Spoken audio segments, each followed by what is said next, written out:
Olunaku olweggulo twakulaze emboozi gatali ku nfunga bakansala bezoba ne poliisi nga baagala tawunikirako Nansana Atoki Ambrose agobwe mu ofiisi.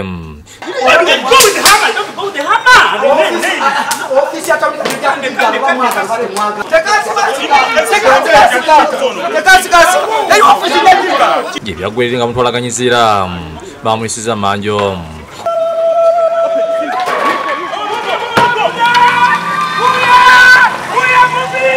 Kino kyasipirira RDC wa Kisoro n'alongooza kirabira n'agala woofiisi okutusanga okunoonyereza kuwedde okunoonyereza kuwedde ku nnaku gavumenti n'eragira woofiisi zaali zigaddwawo olunaku olweggulo ziggulwemu wangu emirimu gitambule.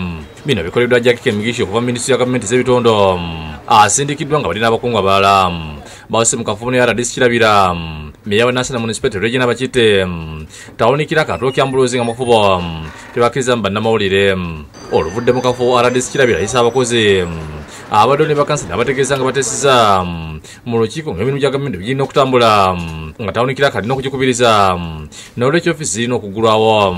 Yesterday twafunye evidence endala ennungi ennyo nti bwe bavudde wano ne babako we balaga twabakutte ne tubafuna ne evidence ne tugifuna obwo bwe bumu ku bujulivuzi ate okumusiba kye kigaana kiri okugenda mu maaso.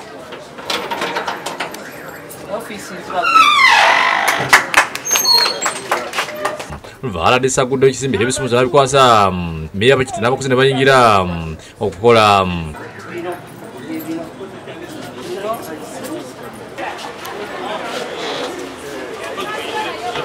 Mu kiseera kino ekibi kya Nansana Municipality kyetooloddwa poliisi n'aba LDO. Emirimu girina okugenda mu maaso okutuusa tumaze okunoonyereza bwe tunamusanga ali guilty then minisitule ajja kukola decision.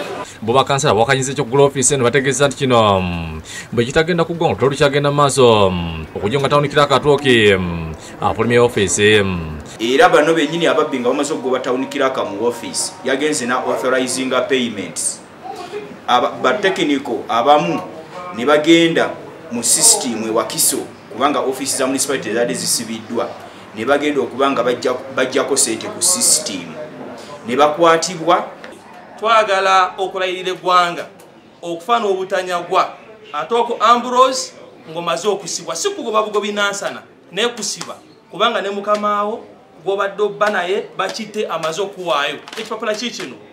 Naye omwami gwe twatutte emisinde omubbi obujulizi tubulina buli kimu tukirina okubanga tulabye abavudde mu local government abavudde mu ofiisi ya PS nga bakomezzaawo omusajja. Bakansala bategeeza nti bayinza kukkiriza ensimbi y'omusolo okubulankanyizibwa. Omuntu n'akugamba nti olwaleero azza town clerk Atoki Ambrose mu ofiisi bamunoonyerezeeko ng'ali mu ofiisi. Simanyi okujjako ng'abantu ffe tutategeera bulungi bali bategeera ennyo nenze ndaba nti okutegeera kwabwe kukyali kwa kiboggweboggwe.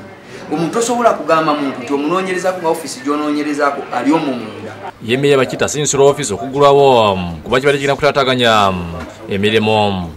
Ofiisi tuziguddewo tusaba abakozi ba gavumenti babeere kamu Atoki akole ekigye tetwagala muntu afume mu ofiisi kuba twagala tumusangemu tumubuuze bakola kino na kino.